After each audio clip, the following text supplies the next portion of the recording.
Degree చదువుకున్నావు. ఏం చేస్తున్నావు మరి ఇప్పుడు? అయిపోయిందా? పూర్తి అయిపోయిందా? ఇప్పుడు ఫైనల్ ఇయరా? ఓకే. ఏజ్ ఎంత ఉండింది నాన్నగారిది? 45. కళ్యాణ్ గారు మీకోసం ఈ 5 లక్షలు పంపించారు. పార్టీ పరంగా పాపం మా జన సైనికుడు. ఈ ఒక్క సందర్భమనే కాదు, జిల్లా నుంచి అందరం కూడా ఎప్పుడు మీకు అందుబాటులోనే ఉంటాం. దుర్గేష్ గారు, మాజీ గారు, డిఎంఆర్ శేఖర్ గారు ఉన్నారు. అమలాపురం పితాన్ బాలకృష్ణ గారు, అందరూ అందుబాటులో ఉంటాం మా పార్టీ నుంచి. అదేదమ్మా, అంటే కష్టకాలంలో మీకు సహాయం చేయడానికి పార్టీ పరంగా మంచి నిర్ణయం తీసుకునేటువంటి కార్యక్రమాలు చేస్తున్నాం. జాగ్రత్తగా మీరు ఉపయోగించుకోండి. 5 లక్షల జాగ్రత్తగా ఉపయోగించుకోండి. ఉపయోగించుకోండమ్మా. సరేనా? మీకు మేము పార్టీ నుంచి ఎప్పుడు మీకు అండగానే ఉంటాం. ఎటువంటి సందర్భంలో మీకు అవసరం ఉన్నా కూడా మన పార్టీ నాయకులను సంప్రదించండి అమ్మా. తప్పకుండా మీకు సహాయం చేసి పెడతాం. మీరు ఆల్వేస్ జాగ్రత్తమ్మా. రాష్ట్ర వ్యాప్తంగా జనసేన పార్టీ క్రియాశీలక సభ్యుల కోసం మా పార్టీ అధ్యక్షులు పవన్ కళ్యాణ్ గారు చేపట్టిన బీమా పథకం ద్వారా ఆపదలో ఉన్న కుటుంబాలను ఆదుకోవడం, దురదృష్టమైన సంఘటనలు జరిగి పాపం ప్రాణాలు కోల్పోతే కుటుంబాలని పరామర్శించి 5 లక్షల రూపాయల ఆర్థిక సాయం ఇవ్వడమే కాకుండా జిల్లా నాయకత్వం అంతా కూడా కలిసికట్టుగా వచ్చి ఆ కుటుంబానికి ఒక ధైర్యం నింపడానికి కోసం ఒక చక్కటి ఆనవాయితీ వర్తమాన రాజకీయాల్లో ఏ రాజకీయ పార్టీ చేయని కార్యక్రమం జనసేన పార్టీ ఈ విధంగా చేసుకుంటూ పోతుంది. ఈరోజు ఎరంశెట్టిపాలెంలో ఈ విధంగా మా జన సైనికుడు నాగేశ్వరరావు గారు యాక్సిడెంట్లో చనిపోవడం, వారి కుటుంబాన్ని పరామర్శించి వారికి 2 చదువుకుంటున్న అమ్మాయిలు పాపం కష్టపడి పాపం ఈ కుటుంబాన్ని ఆదుకునే విధంగా కొంతవరకు ఆర్థికంగా వాళ్ళకి 5 లక్షల రూపాయలు పవన్ కళ్యాణ్ గారు పంపించిన చెక్ని వాళ్ళకి అందించడం జరిగింది. అదేవిధంగా మీ అందరం కూడా రేపటి జరగబోయే కార్యక్రమానికి సమాయుత్తం అవుతున్నాం. రాష్ట్ర వ్యాప్తంగా ఒక ఆందోళన మత్స్యకారుల కోసం ప్రత్యేకంగా ఈ భరోసా పథకం ఏదైతే ఈ జగన్మోహన్ రెడ్డి గారు ప్రారంభించారో ఆయన ముఖ్యమంత్రి అయిన తర్వాత గ్రామాల్లో మనం తిరుగుతుంటే తీర ప్రాంతాల్లో ఒక అలజడి, చాలామందికి అన్యాయంగా వాళ్ళ పేర్లు తొలగించడం, జాబితాలో ఉన్న లబ్ధిదారులని ఏదో సాకులు చూపించి క్షేత్రస్థాయిలో ఉన్న విలేజ్ వాలంటీర్లు, సచివాలయాలు ఇతను వైఎస్ఆర్సీపీ పార్టీయా కాదా అని గుర్తించి ఆ విధంగా వాళ్ళకి దారుణంగా కొంతమందిని వేరేసి సపరేట్గా లిస్టులు తయారు చేసుకుంటూ వెళ్తూ ఉన్నారు.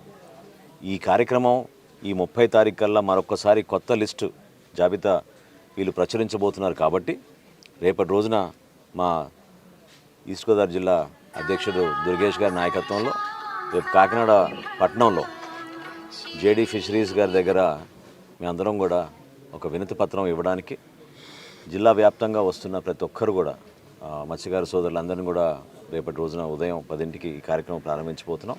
సుమారు 1,32,000 మంది మత్స్యకారు కుటుంబాలకి ఆదుకునే విధంగా ఈ కార్యక్రమం చేస్తున్నాం జగన్మోహన్ రెడ్డి గారు ప్రకటించారు.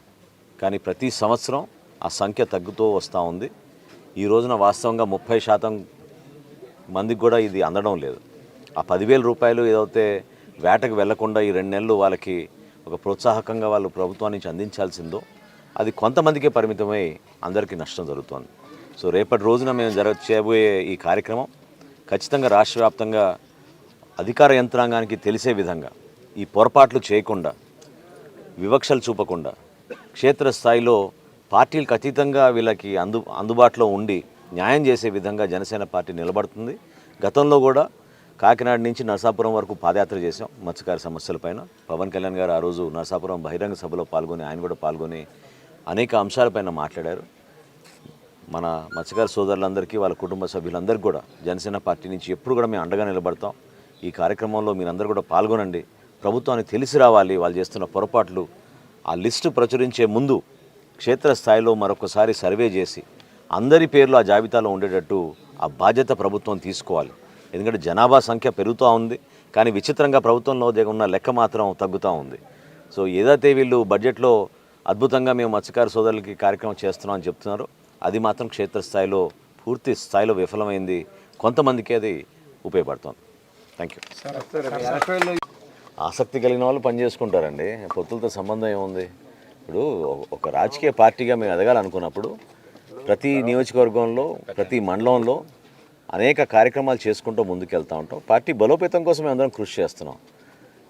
పొత్తుల గురించి గత సంవత్సరమే పవన్ కళ్యాణ్ గారు చాలా బహిరంగంగా మేము ఎక్కడ కూడా తగ్గకుండా ఈ ప్రభుత్వాన్ని మనం ఇంటికి పంపించాలి, వైఎస్ఆర్సీపీ విముక్త ఆంధ్రప్రదేశ్ కోసం మనందరం పనిచేయాలి, దానికి అంకిత భావంతో జనసేన పార్టీ నిలబడుతుందని ఒక ప్రయత్నం చేస్తామని చాలా స్పష్టంగా చెప్పారు. అందుకు అనుగుణంగానే మా వంతు మేము ముందు పార్టీ బలోపేతం జరగాలి, క్షేత్రస్థాయిలో మన నాయకులందరూ కూడా ఒక చక్కటి వేదికను ఉపయోగించుకొని ప్రజల దగ్గరికి వెళ్ళి ప్రజలకి న్యాయం జరిగే విధంగా మేము ముందు పోరాటం చేస్తాం. ఖచ్చితంగా ఎన్నికల సమయం అప్పుడు ఆ పొత్తుల విషయం గురించి చర్చించుకుంటాం. రాబోయే రోజుల్లో మీరే చూస్తారు పరిణామాలు. రాష్ట్రంలో రాజకీయ వాతావరణం ఖచ్చితంగా మార్పు కోసం జనసేన పార్టీ ఏ విధంగా పవన్ కళ్యాణ్ గారు స్థాపించి ముందుకు తీసుకెళ్లారో దానికి అనుగుణంగా డెఫినెట్గా వైఎస్ఆర్సీపీ విముక్త ఆంధ్రప్రదేశ్ కోసం ఒక మార్పు అనేది తీసుకొస్తాం. ఆ జనసేన పార్టీ అందరికన్నా ముందు ఉంటుంది. అందులో ఇప్పుడు రాజకీయాల్లో ఏ అంశం పైన సరే చర్చ ఉంటే చాలా మంచిది. ప్రజాస్వామ్యంలో మనం అందరినీ కూడా ప్రోత్సహించాలి చర్చ కోసం. అంతేగాని కుటుంబంలో ఒకరికి ఇబ్బంది కలిగినప్పుడు పట్టించుకోకుండా, అక్కడ పోలీసులు కొడితే వాళ్ళ చెల్లి గురించి మాట్లాడకుండా, ఇక్కడ మాత్రం ప్రజాస్వామ్యాన్ని ఖూని చేసే విధంగా వీళ్ళు ప్రవర్తించి న్యాయం లేదు అసలు ఎక్కడ కూడా. విలువలతో కూడిన ప్రభుత్వం నడిపించాలనుకున్నప్పుడు ఖచ్చితంగా సామాన్యుల వాయిస్ కూడా మనం వినాలి. వాళ్ళ గొంతు వినే విధంగా జనసేన పార్టీ నిలబడుతుంది. మేము ఈ ప్రస్తుతం ఇమ్మీడియట్గా మేము పదవుల కోసమో లేకపోతే ఏదో పోటీ ఎక్కడ చేస్తున్నామో దాని అంశాలకు అది కూడా ముఖ్యమే, కానీ అన్నిటికంటే ముఖ్యం మాకు పార్టీ సంస్థాగతంగా బలోపేతం అవ్వాలి, క్షేత్రస్థాయిలో ఇంకా బలంగా మేము ముందుకెళ్ళాలి.